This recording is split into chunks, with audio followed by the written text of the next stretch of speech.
Neri Zilber joins me now from Tel Aviv. He's a fellow at the Washington Institute for Near East Policy. Thanks so much for your time this morning. Now, despite the charges Netanyahu is facing, he's still clearly very popular within his own party.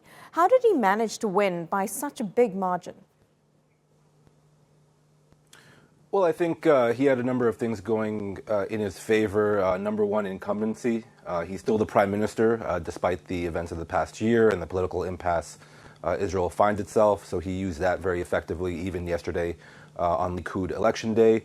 And also, I think the DNA of the Likud played in his favor. The Likud has been around now for decades, but it's only had four distinct leaders. And none of those leaders actually have ever been deposed from within the party. So in and of itself, I think, and you hear this from Likud officials in recent weeks, especially given Netanyahu's legal troubles, they don't want to topple their own leader, and especially heading into an election, third election now in March. Now, how will this affect his indictment on those bribery and fraud charges? Will such a big win actually now embolden him?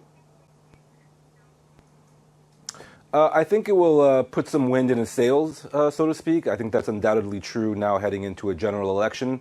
But the legal issues are distinct from the political issues. Legally, he doesn't have to step down. He's made it very clear he's going to run now at the head of Likud for the post of Prime Minister. But politically, you know, the indictments and the legal problems that he's had are still with him. And politically, you know, the Likud is the ruling party, and over 100,000 members and about 60,000 people voted yesterday. But it might not be as reflective of the general public as it perhaps was even just a few months ago.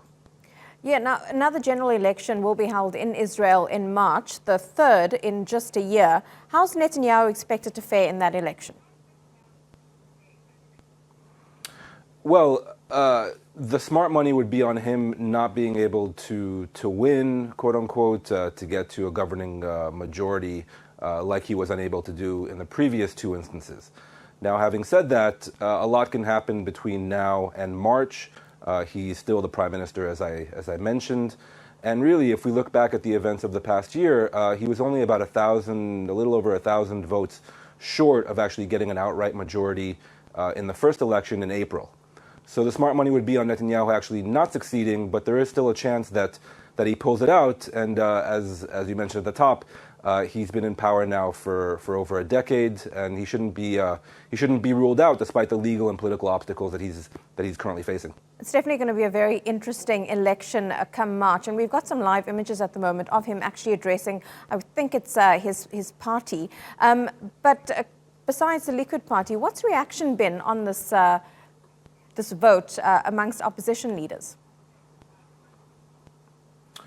Well, I think it was no secret that the opposition was actually rooting against Netanyahu, not overtly, but the real impediment over the past year to forming a government was Netanyahu himself, whether politically and then in the past month and a half legally now, due to his corruption indictments.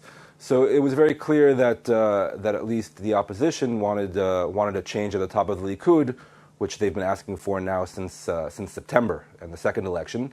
That didn't happen. That didn't happen in resounding fashion. Gideon Sa'ar himself, it was a major reversal for him and his political fortunes going forward.